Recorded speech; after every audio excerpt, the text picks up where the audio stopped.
Калі 100 чалавек атрымаюць па 10 тысяч долараў, што будзе з гэтымі грашыма праз год? Прагноз наступны. 80 чалавек застануцца ні з чым. Многія з іх яшчэ і залезуць у крэдыты. 16 чалавек прымножаць гэтую суму на 5-10%, і толькі чацвёра ператвораць гэтыя грошы ў сапраўдны капітал. Такі прыклад прыводзіць Роберт Кіясакі у сваёй знакамітай кнізе «Багаты тата, бедны тата». Кіясакі – амерыканскі прадпрымальнік і інвестар, які вырас на Гаваях, служыў у марской пехоце, потым стаў актыўным інвестарам у нерухомасць. Яго галоўны бестселер выйшаў яшчэ ў 1997 годзе, у дзень 50-годдзя аўтара, і стаў сімвалам фінансавай культуры канца 90-х. Гэта адчуваецца ва ўсім: у крыклівай вокладцы, агрэсіўным маркетынгу, кульце багацця і прадпрымальніцтва. Каля шчыра, пасля больш спакойнай і глыбокай псіхалогіі грошай Моргана Хаузела, кніга Кіясакі спачатку мяне нават шакіравала. Але факт застаецца фактам. Яе чытаюць ужо амаль 30 гадоў, і там сапраўды ёсць ідэі, якія працуюць. Структура кнігі трохі незвычайная. Яна пабудавана нібы падручнік. Спачатку доўгая гісторыя, потым кароткі пераказ, пасля галоўныя высновы. Калі лянута чытаць усё, у канцы кожнай главы ёсць самары, і гэтага можа нават быць дастаткова. Напрыканцы раздзелаў аўтар прапаноўвае сваім чытачам затрымацца і паразважаць. Ён задае пытанні тыпу: «Як вы сябе адчувалі, калі куплялі дарагую рэч, якую не маглі дазволіць? Хто больш схільны да страху і прагнасці, багаты ці бедны? Ці маюць права багатыя карыстацца перавагамі карпарацый, каб пазбегнуць выплаты падаткаў?» Адпаведна, Кіясакі матывуе не проста паглынаць інфармацыю, а аналізаваць уласныя паводзіны. Кніга аўтабіяграфічная і пабудавана на параўнанні двух татаў. Першы, бедны тата, родны бацька Роберта, адукаваны чалавек, які добра вучыўся, меў стабільную працу і рабіў кар'еру, але ўсё жыццё меў фінансавыя цяжкасці. Другі, багаты тата, бацька яго сябра, які не скончыў нават сярэднюю школу, але разумеў, як працуюць грошы, і стаў адным з самых заможных людзей Гаваяў. Праз гэтыя дзве мадэлі Кіясакі выводзіць галоўную формулу. Бедныя і сярэдні клас працуюць за грошы, багатыя прымушаюць грошы працаваць на сябе. Паводле аўтара, жыццём большасці кіруюць дзве эмоцыі – страх і прагнасць. Страх застацца без сродкаў да існавання прымушае нас трымацца за працу, якая нават нам не падабаецца.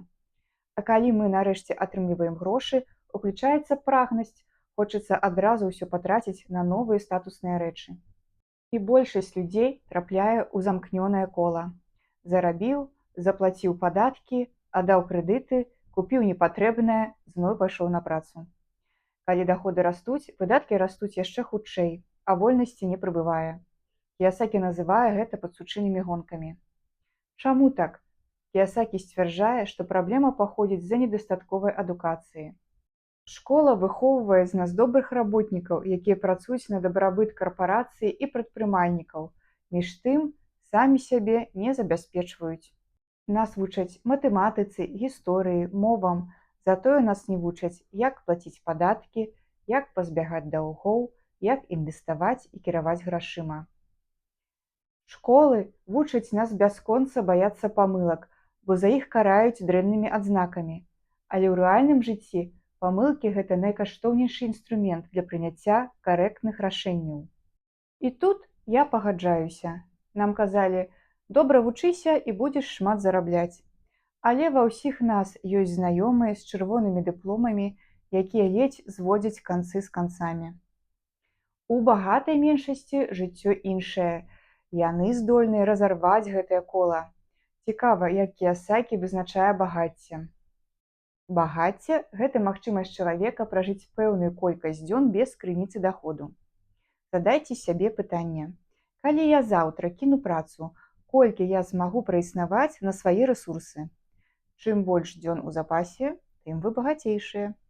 Узбагачэнне патрабуе жалезнай дысцыпліны.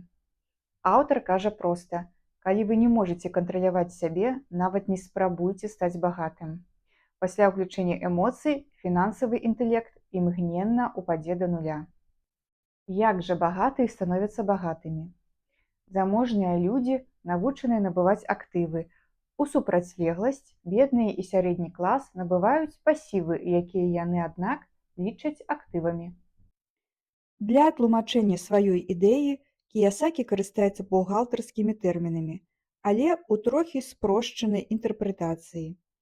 Ён прапануе разглядаць уласныя фінансы па тым жа прынцыпе, па якім працуе рэальны бізнес, то бок глядзець на свае заробкі і выдаткі праз прызму справаздачы аб прыбытках і стратах, а на тое, што мы фактычна маем, актывы, і што вінныя, пасівы, праз прызму бухгалтарскага балансу.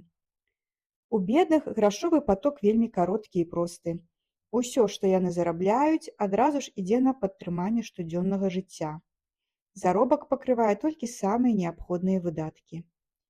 У сярэдняга класа ў паток грошай ужо ўваходзіць бухгалтарскі баланс з актывамі і пасівамі. Кіясакі дае гэтым тэрмінам вельмі простае вызначэнне. Актыў кладзе грошы ў вашу кішэню, а пасіў выцягвае з яе. Гэта самая важная думка кнігі, якую пасля Кіясакі паўтаралі ўжо сотні блогераў па асабістых фінансах. Што робіць сярэдні клас? Ён актыўна абрастае пасівамі. Цяжка заробленыя грошы людзі спачатку аддаюць на іпатэку, крэдыт за апошнюю мадэль машыны, спажывецкія пазыкі і рэчы, якія імгненна губляюць кошт. І толькі тое, што застаецца, размяркоўваюць на штодзённыя патрэбы. Сярэдні клас – гэта аснова сучаснага грамадства, пабудаванага на даўгах. Падаткі, дарэчы, бедны і сярэдні клас плацяць ад усёй сумы свайго даходу, у супрацьлегласць багатым, якія плацяць падаткі толькі з таго, што засталося пасля ўсіх выдаткаў, то бок у самым канцы. Кіясакі слушна заўважае, увесь цяжар найбольшага падаткаабкладання ў грамадстве ляжыць менавіта на бедных і сярэднім класе. У багатых людзей крыніцай даходу з'яўляецца не праца, а менавіта актывы. Напрыклад, акцыі, якія прыносяць працэнты, бізнес, які дае дывідэнды, арэндная нерухомасць, якая забяспечвае пастаянны прыбытак, інтэлектуальная ўласнасць, кошт якой з часам звычайна толькі расце.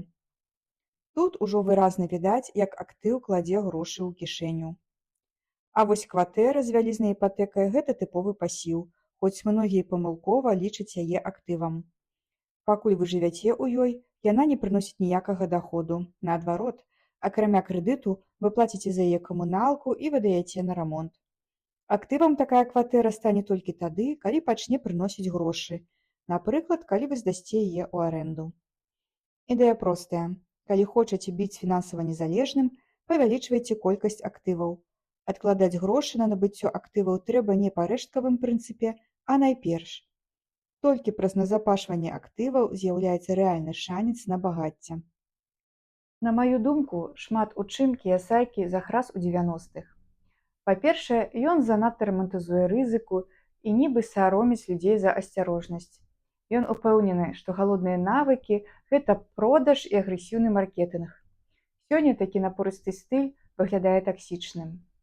Па-другое, ён раіць заганяць сабе ў стан жорсткага фінансавага стрэсу, каб разбудзіць фінансавага генія. Маўляй, застанешся без капейкі і тады прыдумаеш супербізнес.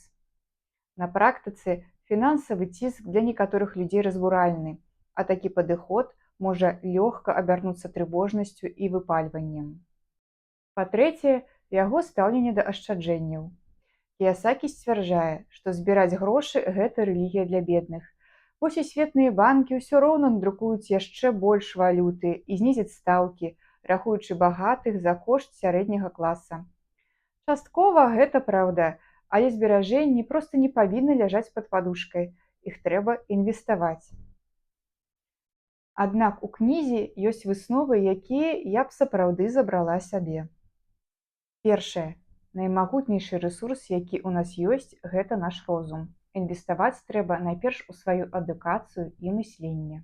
Мне спадабалася фраза, што непісьменнымі ў 21 стагоддзі будуць не тыя, хто не ўмее чытаць, а тыя, хто не ўмее вучыцца, развучвацца і вучыцца нанова.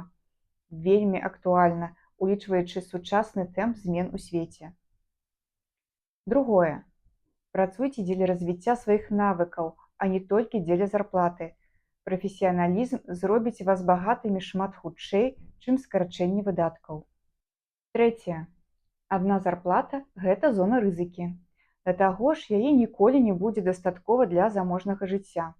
Паступова стварайце некалькі крыніц даходу: бізнесы, дывідэнды, арэнда, інтэлектуальная ўласнасць. Чацвёртае. Пазбаўляйцеся спажывецкіх крэдытаў і не павялічвайце выдаткі з кожным павышэннем заробку. Усіх грошай не заробіш, а ўсіх рэчаў не купіш. Кніга «Багаты тата, бедны тата» не дасць вам гатовай інструкцыі, асабліва ў беларускім кантэксце. Але яна прымусіць вас задаць сабе пытанні: для чаго я працую? Як моцна я залежу ад заробку? Куды сыходзяць мае грошы? І гэта ўжо вялікі крок да фінансавай свабоды. Дзякуй, што даглядзелі да канца, і да сустрэчы ў наступным відэа.